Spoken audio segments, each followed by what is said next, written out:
এক শিল্পপতিকে, সে 3 রাত্র স্বপ্নে দেখছেন যে অমুক ফলওয়ালাকে উমরা করাও, অমুক ফলওয়ালাকে উমরা করাও।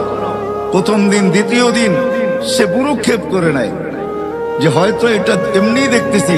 তো তৃতীয় দিন বড় কঠোর ভাবে দেখছেন, কঠোরতার সাথে স্বপ্ন সামনে আসছে যে তুই করাবি কি করাবি না বল। তো সে ঘুমের থেকে উঠছে, কোন মতে তার নাম্বার জোগাড় করছে, করে তাকে ফোন দিছে, তোমাকে আমি উমরা করাইতে চাই। সে একটা অট্ট হাসি দিয়া বলছে যে আমি তো নামাজই পড়ি না, আমি আবার কি উমরা করব? আমি তো মসজিদই চিনি না, উমরা আবার কি করব আমি? তো সে বলছে আমি অবশ্যই তোকে করাবো। পুরা কাহিনী খুলা বলছে। তো সে বলছে ডেলি কামাই ডেলি খাই, আমি উমরায় চলে গেলে ঘর চলবে কি দিয়া? তো শিল্পপতি বলছে শুধু তোর খরচ দিব না, তোর ঘরের খরচও দিব, চল তুই। তো বাধ্য হয়েছে যাইতে। উমরার থেকে যখন ফিরত আসতেছেন, যেদিন ফিরত আসবেন, গাড়িতে উঠবে, এয়ারপোর্টের দিকে রওনা হবে, তো বলছে মালিক 2 রাকাত নামাজ পড়া নিতে চাই। আবার জীবনে আসা হয় কি না হয় জানি না। তো বলছে পড়া নাই। প্রথম রাকাত পুরা করছে, দ্বিতীয় রাকাতে যখন দ্বিতীয় সেজদায় গেছে আর ওঠে না, লম্বা সময় চলে গেছে, ওঠে না। শরীরে যখন হাত দিছে তো দেখে আর দুনিয়াতে নাই, চলে গেছে। তো শিল্পপতি ভাবতেছে মৌতটা আমার হইল না কেন, ওর হইল কেন? দাফন কাফন করে চলে আসছে। বাড়িতে জিজ্ঞাসা করছে কি কাজ করতো, এর আমল কি ছিল? এত জামাজি পড়তো না, মসজিদই চিনতো না, আবার আমল কিসের? বলছে এরকম মৌত হলো তো হলো কি করে? কোন সূত্র অবশ্যই থাকবে। বলে সূত্র একটাই আছে, হয়তো হইতে পারে। বলে সেই সূত্র কি? বলে ফল বেচা যখন বিকালে বাজার করে ফিরতো, তো আমাদের প্রতিবেশী এক বিধবা আছে, কিছু এতিম বাচ্চা সাচ্চা নিয়া ঘরের জন্য যা আনতো তাই কিনা নিয়ে আসতো এদের জন্য। বাহিরে রাইখা আওয়াজ দিত, বোন বাজার বাহিরে রাইখা গেছে, ভিতরে নিয়ে যাস। বলে এই আমলটাই তার ছিল। তো শিল্পপতি বলতেছে হ্যাঁ, এই আমলের কারণেই তার এই মৌত। সত্য এটাই। আমার কথা যদিও আমি বুঝাইতে পারতেছি না, সত্য এটাই। যাকে যা দিছেন। তো ওই ধনী ব্যক্তি এখনো বেঁচে আছে। সে বলে ঠিক আছে, তোমাদের দায়িত্ব আমি নিলাম যতদিন বেঁচে থাকবো, আর এই বিধবার বা দায়িত্ব আমি নিলাম যতদিন পর্যন্ত বেঁচে থাকবো। তোমরা শুধু আমার জন্য এতটুকু দোয়া করো যে আমারও যেন মৌত এর মতোই হয়, যে মৌত আমি সচক্ষে এর দেখলাম। ধনীকেও ধন দিছেন আল্লাহকে পাওয়ার জন্য, রাগ হয় না। বাড়ি এলাকাও বাড়ি দিছে আল্লাহ পাওয়ার জন্য। সুন্দরীও কেউ সৌন্দর্য দিছেন আল্লাহ পাওয়ার জন্য, যুবতীকেও যৌবন দিছেন আল্লাহ পাওয়ার জন্য, দারিদ্রকেও দারিদ্রতা দিছেন আল্লাহ পাওয়ার জন্য, রাজাকে রাজত্ব দিছেন আল্লাহ পাওয়ার জন্য। আল্লাহ যদি এটা না হইতো, আল্লাহ পাওয়ার জন্য যদি না হইতো, তাইলে এই কাহিনী কোনোদিন কিতাবে আসতেন না। সুলতান মাহমুদ গজনবী রাত্রে ঘুমায় আছে, কোন এক প্রশ্ন বুকে নিয়া। সুলতান মাহমুদ গজনবীকে আপনি চিনেন না, যে 16 বার ভারতের উপরে হামলা করার পরে 17 বার পুরা ভারতকে স্বাধীন করেন। ভারত তার আন্ডারে আসে, গজনির আন্ডারে। পুরা ভারত কেন, বার্মা কেন, থাইল্যান্ড কেন, এই পুরা পট্টি তার আন্ডারে ছিল। সুলতান মাহমুদ গজনবী রহমতুল্লাহ আলাই এক প্রশ্ন নিয়ে সে ঘুমায় ছিল। তার নিজের হাতের লেখা, বড় আলেম ছিলেন, আল্লাহওয়ালা ছিলেন, শাসক ছিলেন। তার মতো শাসক জমিন কিয়ামত পর্যন্ত পাবে কি পাবে না জানি না, আমি আমার জানা নাই। এত বড় আল্লাহওয়ালা শাসক ছিলেন। তো শাসককেও আল্লাহ রাজত্ব দিচ্ছেন আল্লাহ পাওয়ার জন্য। আল্লাহ হাদিস মনে উঠবো ভুলে যাবো, এই জন্য বলতেছি। হয় হয় বিচারপতিকেও আল্লাহ বিচারপতির চেয়ার দিচ্ছেন আল্লাহ পাওয়ার জন্য। এই জন্য হাদিসে আছে আদলু ইয়াউমিন তা'দিলু ইবাদাতা 60 সানা। এক দিনের ইনসাফ যদি আল্লাহ পাওয়া উদ্দেশ্য না হইতো, তাহলে এই হাদিস কোনোদিন রচিত হইতো না। আল্লাহর রসুল মুহাম্মদুর রাসূলুল্লাহর মুখ থেকে কখনো এই কথা বাহির হতো না। আল্লাহর রসুল বলছেন আদলু ইয়াউমিন, এক দিনের ইনসাফ, ইবাদাতা সিত্তিনা সানা, 60 বৎসর সমূলে বন্দেগীর চেয়েও উত্তম। শুধু উত্তম না, ওয়েট, ওজন বেশি, মূল্যায়িত বেশি। ইন্না ফিল জান্নাতি ইন্না ফিল ফিরদাউসুল আলা ওয়াদিয়ান, ফিরদাউসুল আলার ভিতরে একটা সোসাইটি আছে, লা ইয়াদখুলুহা ইল্লাল আদিল, ইনসাফকারী ছাড়া ওইখানে কেউ ঢুকতে পারবে না, কারো এন্ট্রি অধিকার নাই ওইখানে ঢোকার। তাইলে এই হাদিস কোনোদিন আসতো না। যেমন হাফেজের হাদিস আসছে, হাফেজের যারা হাফেজে কোরআন, এদের হাদিস আসছে কোরআনের ভিতরে, হাদিসের ভিতরে ইন্না ফিল জান্নাতি ওয়াদিয়ান ইউকালু লাহু তুবা, জান্নাতের ভিতরে একটা সোসাইটি আছে যেটার নাম হলো তুবা। দেখবেন নদীর ওই পারে গেলে বিভিন্ন সিটির নাম আছে, ঠিক না? পিঙ্ক সিটি, ঝিলমিল। কেরানীগঞ্জের ওইদিকে চলে যাবেন তো দেখবেন রাস্তাঘাটে হাইওয়েতে হাঁটলে দেখবেন শত সিটি, ঠিক না? কি আছে না? স্বপ্ন ধরা, ঠিক না? হ্যাঁ, ওইখানে আইলি স্বপ্ন কোনোদিন আজ পর্যন্ত কেউ ধরতে পারে না, ওইখানে গেলেই ধরতে পারবেন, এমন জাল লাগানো আছে, ঠিক না? তো সিটি আছে জান্নাতের ভিতরে তুবা নামের। খালাকাল্লাহু মিন মারজান, আল্লাহ মারজান দিয়ে তৈরি করতেন, মারজান পাথর দ্বারা।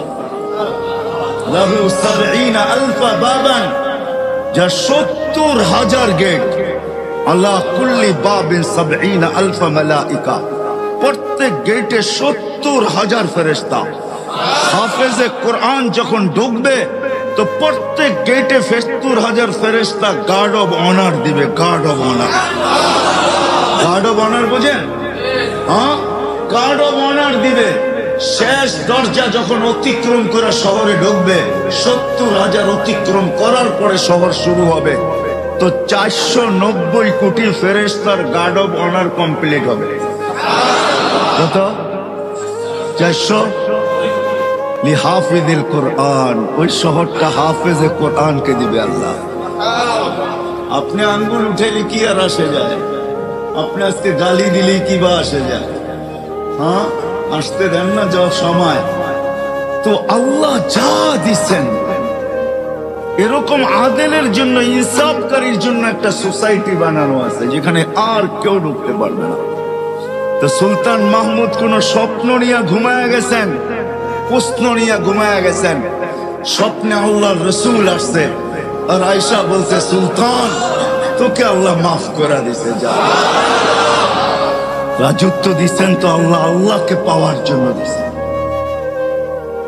হায় হায়, আল্লাহকে পাওয়ার জন্য দিচ্ছেন, কসম খোদা। আমার আলোচ্য বিষয় আজকে এটা, কেন ইসলাহি প্রোগ্রাম। ডাইনে বামের কথা বলে লাভ নাই। যাকে যা দিচ্ছেন, কি জন্য দিচ্ছেন?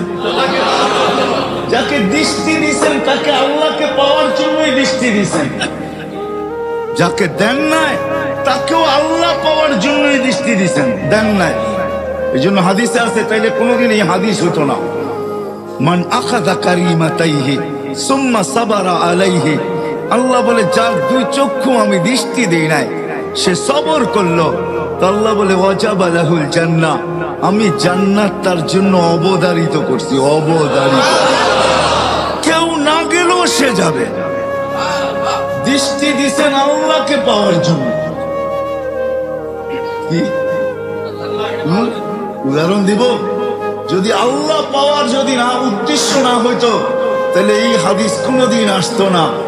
মা বাবাকে সদয় দৃষ্টিতে দেখলে কবুল, হজ আর উমরার সওয়াব, এটা কোনোদিন আসতো না। মা বাবাকে সদয় দৃষ্টিতে দেখলে, হ্যাঁ, ঘরে ঢুকছে মুস্কি হাসি দিয়া মা বাবাকে বারবার দেখতেছে, মাও জিজ্ঞাসা করতেছে মাথা ঠিক আছে, এরকম করে তাকাইস কেন? বাবাও কয় তোর কি হইলো, এরকম করে তাকাস, এতদিন তাকাইস না, আজকে এরকম করে তাকাইস কেন? তো বলছে বুঝবেন না আপনারা। মানে কি বুঝবো না? বলে আমি দেখতেছি না, আমি কবুল হজ আর উমরার সওয়াব কামাইতেছি। আল হজ্জুল মাবরুর জাযাউহুল জান্নাহ, হজ্জে মাবরুর, কবুল হজ, আল্লাহ বলেন এর বদলা জান্নাত ছাড়া আর কিচ্ছু না। হজ্জুল মাবরুর লাইসা লাহু জাযা ইল্লাল জান্নাহ।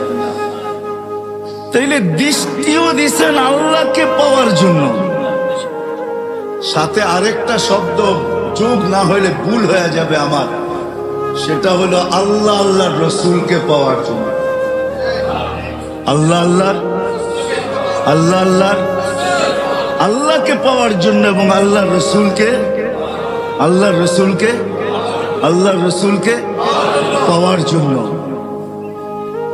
আল্লাহ রসুলকে পাওয়ার জন্য। যদি এটা না হইতো তাহলে কোরআনের আয়াত কোনোদিন আসতো না। ওয়াইন তুতিউহু তাহতাদু, আমার নবীকে পাইলা তো আমাকে পায়া গেল। ইন তুতিউহু তাহতাদু, আমার নবীকে পাইলা আমাকে পায়া গেল। মান আতা আর রাসূল ফাকাদ আতা আল্লাহ, যে আমার নবীর সে আমার, যে আমার নবীর কে বলে? কোরআন দিতেছি আমি, কোরআন আল্লাহ বলতেছে যে আমার নবীর সে কি আমার। আমার নবী যাকে চুমা দিবে আমিও দিব, আমার নবী যাকে ভালোবাসবে আমিও বাসবো। তাইলে কোরআনের এই আয়াত কোনোদিন আসতো না। ইন কুনতুম তুহিব্বুনাল্লাহ ফাত্তাবিউনি ইউহিব্বুকুমুল্লাহ ওয়া ইয়াগফির লাকুম যুনুবাকুম। আল্লাহ বলে শুধু ভালোবাসবো না, শুধু ভালোবাসবো না, তুই হাজারও করিস না কেন, উল্টা পাল্টা এটা সেটা, আমি আল্লাহ দেখাও কিছু দেখবো না। ইয়াগফির লাকুম যুনুবাকুম এর অর্থ কি জানেন? কি কি তরজমা? আরে হুজুররা কি তরজমা করে? সমস্ত গুনাহ মাফ করে দিব, ঠিক না? আসলে এটা না, তরজমা হইল তুই যা করিস আমি দেখাও দেখবো না। কেননা তুই আমার নবীকে ভালোবাসিস, তুই আমার নবীর সাথে সম্পর্ক, বিদায় আমি দেখাও।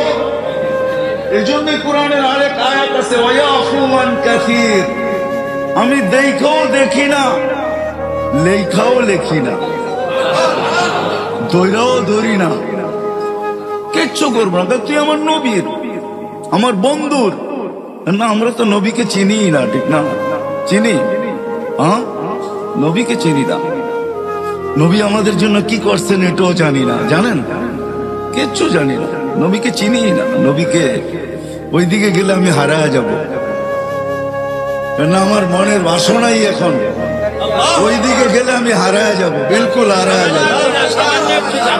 নবীর ভিতরে আমি হারায় যাব যে নবী কে। এই মাসেই আসছিলেন 12ই রবিউল আউয়াল, মাইনা নিলাম 12ই রবিউল আউয়াল। কে আসছে? যা আসতে দেরি, যার অস্তিত্বের অনুভূতি হইতে দেরি, আমরা শরীর ফাইটা সুগ্রাণ বাহির হইতে দেরি করে দেয়। আমরা ঘরে থাকলেও পুরা মক্কা সুগ্রাণে মোহিত হইত, রাস্তায় বাহির হলে পুরা আলো বাতাস সুগ্রাণ আর সুগ্রাণে ছড়ায় যেত। বিধবা ছিলেন বিদায় খুশবু বৈধ ছিল না, এখনো বৈধ না। সবার কানে কানে মুখে মুখে কথা চলতেছিল, আব্দুল মুত্তালিবের এটা কেমন পুত্রবধূ, বিধবা, সুঘ্রাণ লাগায় ঘরে। শুধু সুঘ্রাণ লাগায় না, যেদিকে যায় ওদিকে তুফান বসায় দেয়, তুফান চালায় দেয়। শ্বশুর শাশুড়ি নিয়ে বসছে, যে এত সুঘ্রাণ কোত্থেকে আসে? তো থুতু নিক্ষেপ করছেন দুইজনের সামনে, নিক্ষেপ করতে দেরি, সুঘ্রাণের তুফান উঠতে দেরি করে নাই। তো বলছে, আব্বা আম্মা, শরীরে সুঘ্রাণ না, থুতুতেও সুঘ্রাণ।